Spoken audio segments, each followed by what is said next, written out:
Hello everyone, welcome to my YouTube channel Enlightenment. Today we are going to study chapter 2, The Lost Spring of class 12 by Anis Jung.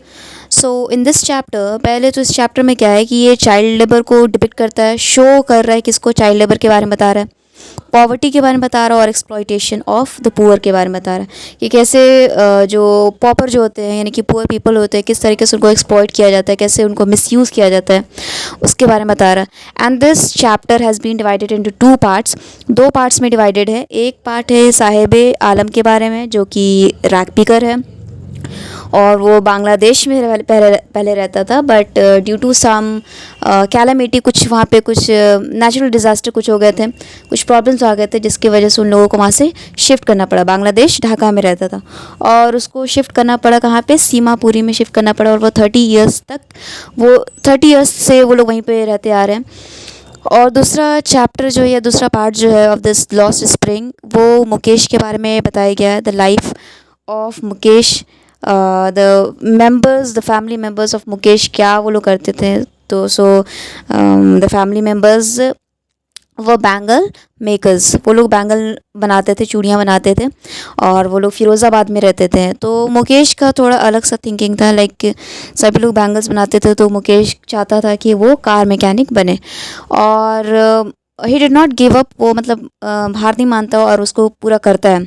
और जहाँ की ये जो होते हैं साहिब आलम जो होते हैं, ये जो कैरेक्टर जो है फर्स्ट पार्ट का, वो क्या होता है कि वो रैग पिकर रहता है पहले तो, मतलब कि, और फिर जब बाद में क्या होता है कि वो जो उसका एम रहता है, उसका जो ड्रीम रहता है that he wanted to study, he wanted to go to school, but unfortunately he gave up, वो मतलब हार मान जाता है क्योंकि ऐसा कुछ उसको कंडीशंस वो या फिर ऐसे चीज़ नहीं मिलते। So let us study. तो सबसे पहला स्टोरी यहाँ पे है साहिब आलम का। तो ही इज़ रैग पिकर, वो तो रैग पिकर है और जैसे बता दिए कि माइग्रेंट वहाँ से बांग्लादेश से आया था, ढाका में रहता था और सीमापुरी में वो 30 साल से रह रहा है। तो अब वो काम करता था, मतलब वहाँ पे ऑथर जो रहती हैं वो पूछती हैं, क्या अनीस जंग जो है वो पूछती हैं कि तुम स्कूल क्यों नहीं जाते हो। तो वो बोलता है कि हमारे नेबर में, हमारे आसपास में कोई स्कूल नहीं है। तो ऑथर कहती कि ठीक है, मैं एक स्कूल बनाऊंगी, तो तुम क्या स्कूल जाओगे। तो बोलते हैं कि हाँ मैं जाऊँगा। तो अब ये क्या होता है, नेक्स्ट डे जब वो आता है तो नेक्स्ट डे वो बोलता है कि आपने वादा किया था कि आप वो स्कूल बनाई थी, क्या आपका स्कूल तैयार हो गया। तो यहाँ ऑथर को रियलाइज़ होता है कि उसने झूठ बोला है। जैसे बाकी लोग जो होते हैं फॉल्स प्रॉमिस करते हैं, पॉलिटिशियंस हो गए या फिर जो भी वेल टू डू फैमिली जो होते हैं, पुअर पीपल को जैसे एक्सप्लॉइट करते हैं, किस तरह के एक्सप्लॉइट करते हैं, वो फॉल्स प्रॉमिस दे करके ठीक है। तो ये भी वही करती है और उसको फिर गिल्ट फील होने लगता है, उसको बुरा लगने लगता है कि उसने क्यों ऐसा फॉल्स प्रॉमिस किया था जो कि उसने फुलफिल नहीं किया उसके लिए।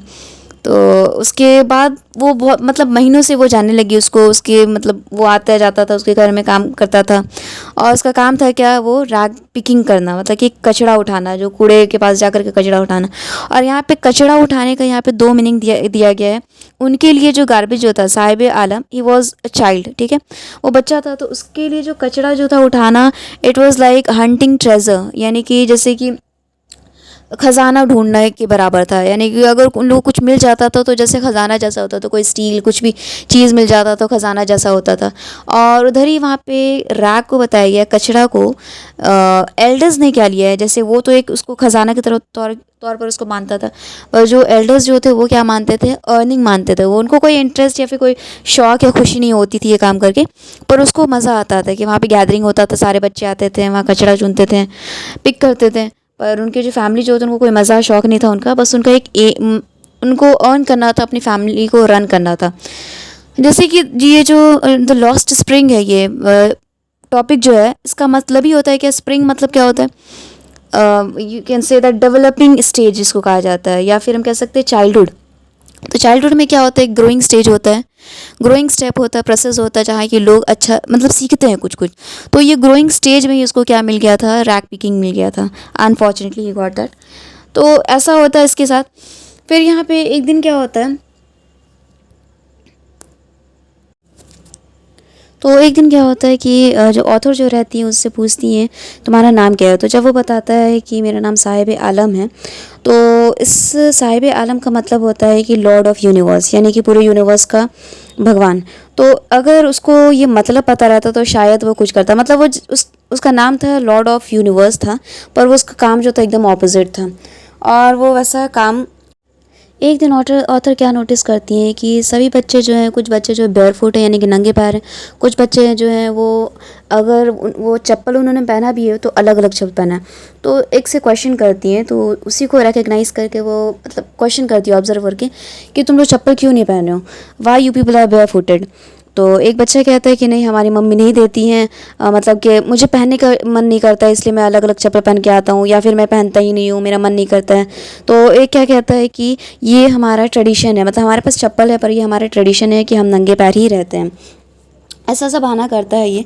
तो ये शो करता है कि वो अपने पॉवर्टी को छुपाना चाह रहे थे। और अगर एक से पूछा जाता है तो वो अपने क्या करता है, अपने पैरों को पीछे हटा लेता है, मतलब घसीटने लगता है, उसको छुपाने की कोशिश करता है अपनी गरीबी को। देन व्हाट हैपन नेक्स्ट कि एक दिन मुलाकात होती है, मतलब अनीस जंग जो हैं ऑथर जो हैं उसकी मुलाकात साहिब आलम से होती है। तो साहिब आलम जो था, जैसे कि वो बचपन में जिस तरीके से बहुत ही फ्री माइंड हुआ करता था, I was very happy cheering person he was, तो वो एकदम चेंज हो जाता है, काफ़ी सीरियस, काफ़ी ज़्यादा मेच्योर टाइप का हो जाता है वो। और उसने क्या नोटिस किया था कि वो एक कैन लेकर के आ रहा था, मतलब स्टील कैन था, उसको लेकर के आ रहा था, जो कि उसके बॉडी से, उसके वेट से काफ़ी ज़्यादा हैवी था, उसके स्ट्रेंथ से ज़्यादा हैवी था वो, जो कि वो उठा करके लेके आ रहा था वो। और वो कहाँ पे काम करता था, टी स्टॉल में काम करता था। अब उसने उसका जैसे एम जो था साहिब आलम का, कि वो स्टडी करना चाहता, पढ़ाई करना चाहता, पर उसको ऐसा मिला नहीं वो अपॉर्चुनिटी, और कोई इसको पढ़ाया नहीं। तो वो उस अपना एम उसने मान लिया था कि जैसे कि इसमें उसको अर्निंग हो रहा है, 100 रुपया उसको मिल रहा है उस टी स्टॉल से, कमाई उसको हो रहा है, तो वो समझता है कि यही मेरा एम है, यही मेरा कमाई है, अब मुझे इसी को ही क्या करना है, फर्दर बढ़ाते रहना, प्रोसीड करना।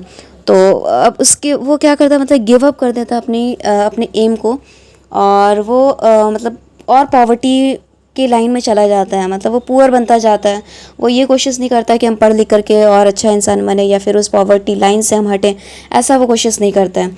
Instead of that he set his mind, अपने माइंड को सेटअप कर लेता है कि अब मेरा यही जो टी स्टॉल में काम है, यही मेरी ज़िंदगी है, अब हमको इसी को लीड करना है, इसी तरीके से अपनी फैमिली को हमको क्या करना है, रन करना है।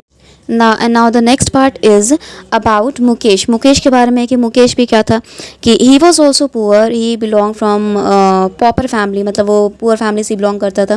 पर जैसे बैंगल्स मेकर्स थे उसके सारे फैमिली मेम्बर्स, तो वो भी काम किया करता था।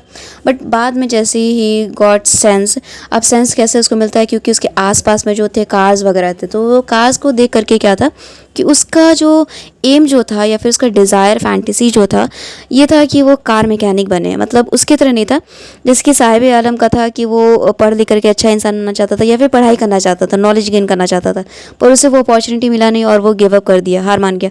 पर ये हार नहीं मानता है और ये चाहता था कि कार मैकेनिक बने। पर उसके सारे जो फैमिली मेम्बर्स थे वो बैंगल मेकर्स थे, और उनके फैमिली मेम्बर्स का ये थिंकिंग था, वो सभी लोग फिरोज़ाबाद में काम करते थे, और ये मतलब प्रोजेनी, मतलब जनरेशन पे जनरेशन ये चलता था, पास ऑन होता रहता था ये काम कि सारे लोग बैंगल्स बनाएंगे। और ये कभी वो सोच नहीं सकते थे या फिर उनके दिमाग में ऐसा थिंकिंग कभी आता नहीं था या फिर लाते नहीं थे वो लोग कि हम लोग एम को लीड कर सकते हैं, या फिर किसी और जो हम लोग बहुत सारे कुछ और भी स्कोप हो सकता है हमारे लाइफ को लीड करने के लिए, ऐसा वो सोचते ही नहीं थे, नहीं सोचना चाहते थे। पर ये जो था मुकेश जो था, उसने कुछ अलग सोचा, अपने फैमिली मेम्बर्स से अलग सोचा। और ये जो बैंगल मेकर जो थे, इनका क्या था कि वो जब बनाते थे तो सभी लोग बनाते थे, मतलब दादा परदादा बेटा बाप ये सब लोग बनाते थे। तो इसमें जो था बैंगल्स मेकर में कि काम करते थे सभी लोग, तो एक तो सबका हेल्थ भी ख़राब था, मतलब उनके आई साइट जो थे काफ़ी वीक हो गए थे, उनका बॉडी जो हेल्थ जो था वो पूरा एकदम ख़राब हो गया था। तो इसलिए इसने ये ठाना कि अब मैं कार मैकेनिक बनूंगा और उसी तरीके से अपनी ज़िंदगी को लीड करूँगा, ना कि मैं इस तरीके से अंधेरे में ग्लूमी लाइफ में नहीं जीना चाहता हूँ। तो इसका ये था the difference is in between Mukesh and Sahib Alam is Sahib Alam ने गिव अप कर दिया, और मुकेश का जो एम जो था, ड्रीम जो था, काफ़ी अच्छा था, तो उसने उसको फॉलो किया, परस्यू किया। So this is basically like एनिस जो जंग जो है वो कहना चाहती हैं, जैसे कि वो इंडियन ऑथर हैं और कॉलमनिस्ट भी हैं, न्यूज़पेपर में वो आर्टिकल्स लिखती हैं, तो वो मेनली डिपिक्ट करती है क्या, पॉवर्टी को डिपिक्ट करती हैं और वुमेन को डिपिक्ट करती हैं, या फिर हम कह सकते हैं कि इंडियन सोसाइटी जो होता है, कल्चर होता है, उसको अनवील करती हैं वो, यानी कि उसका पर्दा हटाती हैं, उसके बारे में बताती हैं, उसके बारे में नॉलेज देती हैं, या फिर उसके बारे में हम कह सकते हैं कि एक तरह से नॉलेज ही देती है हम लोग। Overall she wants to that how poor are being exploited by the upper class people. Thanks for watching. If you enjoyed this video, do like, subscribe. For summary, please